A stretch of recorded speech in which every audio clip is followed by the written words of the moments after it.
John about this. Thanks again for tuning into yet another video. We are test riding the Super Chief. Oh, Super Chief Limited. So this is the direct competitor of the Heritage. Is that cone going to be an issue? I don't think so. It is a little close. So this is the Super Chief Limited 116. I guess this is the dark horse version of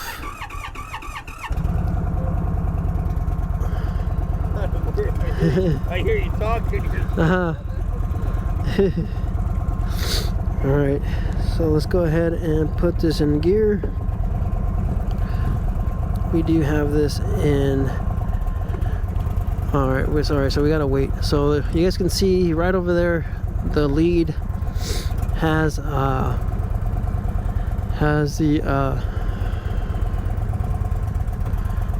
the Heritage right there in front. So this Super Chief is the competitor of that Heritage right over there, and it's a really nice bike. It's a nice bike, both of them. I think they're both really nice looking. I just the windshield looks a little bit better on that, on the Heritage. Of course, you also have, you guys can also see the full fender on the rear. You have full fenders, you have studded leather you know, pieces. You guys can see on this gentleman's bike, he has it on the saddlebags and on the seats. So you know, overall they're both great looking bikes, but we'll see how this one feels. I just finished test riding those that Heritage, and that was a little tough to get into gear, but man, I really like the Heritage. I like what they did with the 2021s, no, 2022s, when they offered a little bit of a modern take to them. They had the mag wheels on them that weren't spoked. You also had black dot components on the Heritage, so they had a little bit of a, you know, different offering. I wasn't too satisfied or impressed by the handlebars on the Heritage. It's just something that people mentioned in my video that they got annoyed of from me complaining about them. But man, the handlebars on this, you know, the overall feel of the bike, it's really relaxed. Let's make sure this thing is in first. Let's get this set up for ride modes, and yeah, the bike's handling great. All right, so far. For some reason, the shifting is a little tough. I really have to pull on it, but that seems to be something with just getting into second, or I'm not sure. Maybe it's just the forward controls on this, or the floorboards. There's something going on in that first gear. I'm not entirely sure, but after the first gear, the transmission seems to flow into gear. That first gear, I really have to pull up on my foot to get it to go into second. So man, I'm always going to say this in all the videos, I'm always impressed on how nimble these bikes feel compared to, of course, Harleys.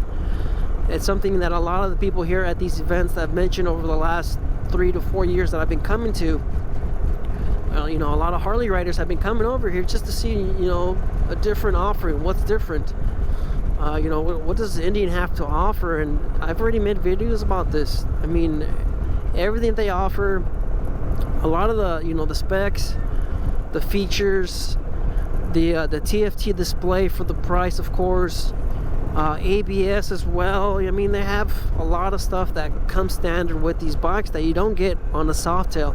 Now, if you guys haven't, you know, kept up with my videos or don't know, Harley actually removed the ABS standard on most of their Softails. The only bike that still has ABS standard out of all of them is the ST. The Lowrider ST is the only one that has ABS standard. That's a, you know, that's a $925 option that they removed, and they kept the price the same. They didn't they didn't lower the price by $925. Contrary, they actually raised the price on the on their bikes and the removed features. Same thing what they did Same thing with the toy models. They did this in 2021. They removed the hydraulic clutch on their touring models, so a lot of them now are cable clutch on the touring models. That was something that came standard since 2014, 2013. Hydraulic clutch was the standard, if I remember off the top of my head. I don't script these videos, I don't plan these videos at all, but man, this seat is very comfortable. The seat is comfortable. Like I said, the overall feel of the bike, my triangle is very comfortable. The floorboards are long, they're not short, so you could move your feet back down to mid-control feel. And when you have to switch, switch gears or upshift, you just gotta move your foot up a little bit, just a tad bit. Just gotta move it up a little bit, reach that handle, that shifter. Sorry, reach that shifter, and of course shift the bike, obviously. So let's go ahead. This thing is missing the turn signal. The turn signal knob doesn't have it. You guys can see it's supposed to be right here. It doesn't have a turn signal knob. Not a big deal. A lot of people don't even use their turn signals, but so far the wind protection on the windshield is really quite impressive.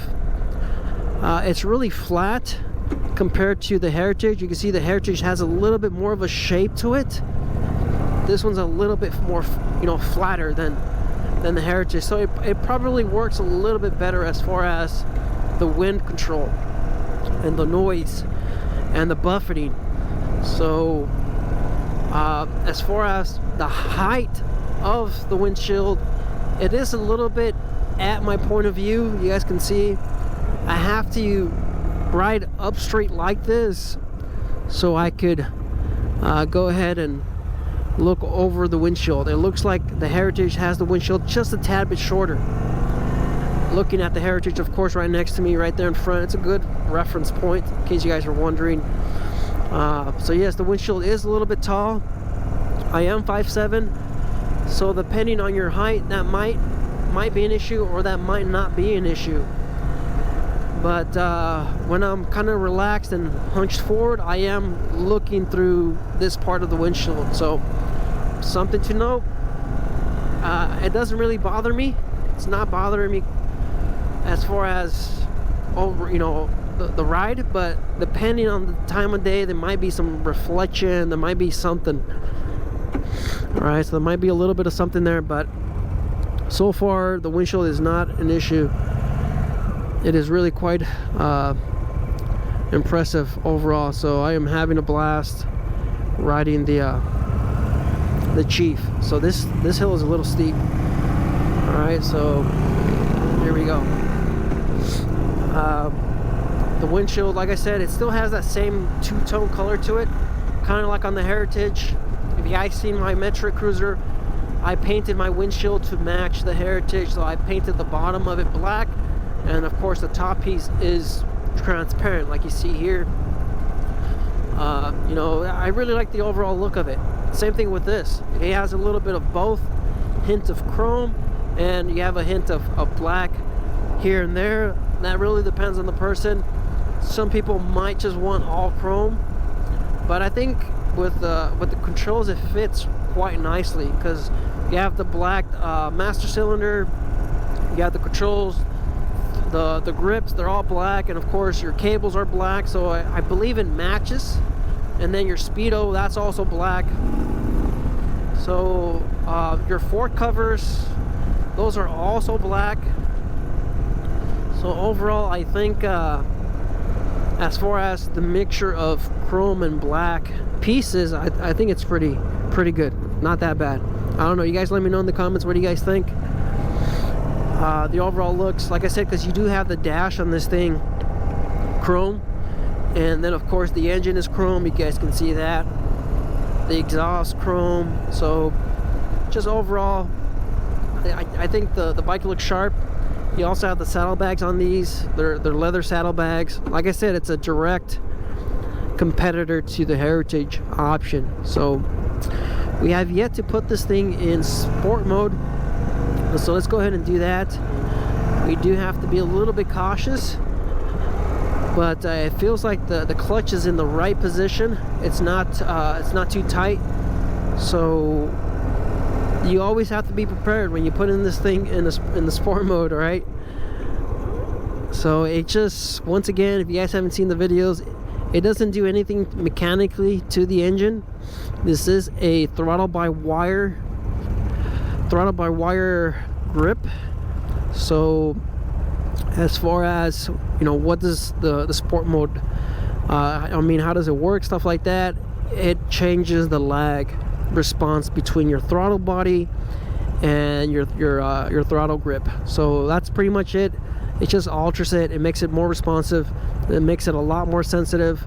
You can have a 1-to-4 or 4-to-1 control to it, or a 2-to-1. I'm not entirely sure what Indian does as far as the settings, but I know some of the riding modes that I featured on my channel, they do have a 1-to-1 option, and man, I could already feel it. At 10% throttle, this thing just wants to take off, and it's just, you know, I'm really impressed on how responsive the bike is with just the throttle, you know, with just the throttle lag being altered and changed. So I really like that Harley's finally doing that, but you also have that option with some of the aftermarket options out there. I've featured them on the channel. You have RBW or what is it? I can't remember. Is it TBW? I think it's RBW. RBW Skull is one of them, and then you also have 30 throttle response. So you have a few different options if you do want to get riding modes, and I'll talk about that in another video. But let's go ahead and just open her up a little bit, see how she feels. I am in 4th gear. I'm in 4th gear, highway speeds. Man, I am getting a little bit of wind buffeting, minor wind buffeting at 70.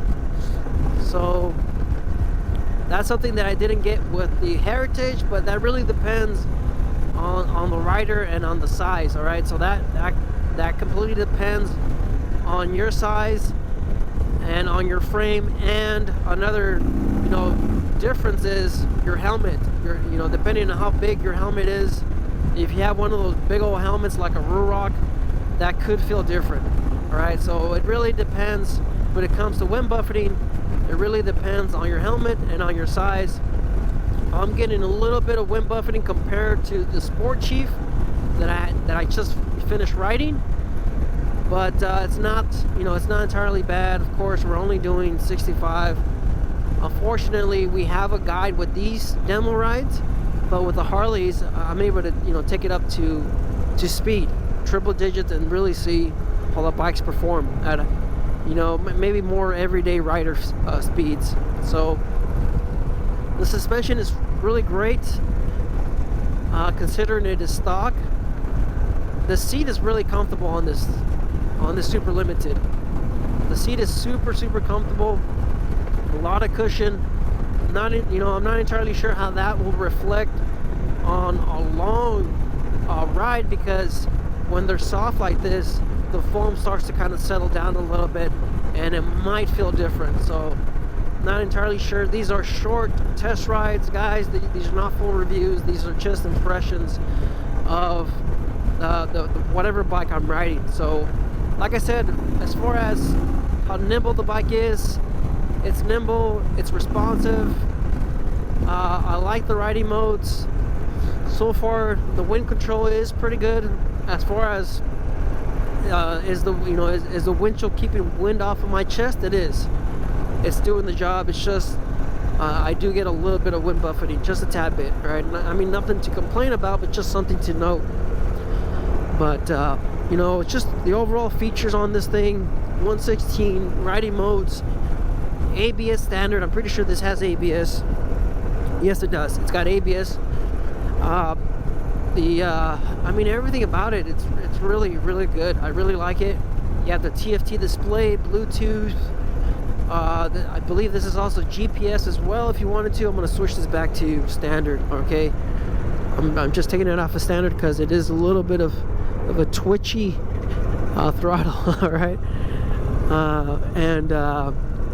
That bobber really scared the crap out of me, being, you know, having it in sport mode. So I don't know, I'll probably ride it in sport mode. I'll give it a second go, but man, yeah, it's a scary feeling. All right, let's go ahead and put this on sport, get off the throttle.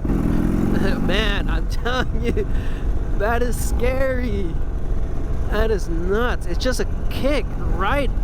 It's just a kick, and it travels all the way up to my spine. If you really get onto the throttle, it's just, man, it's just impressive how the throttle lag and the throttle response makes a huge difference on these bikes.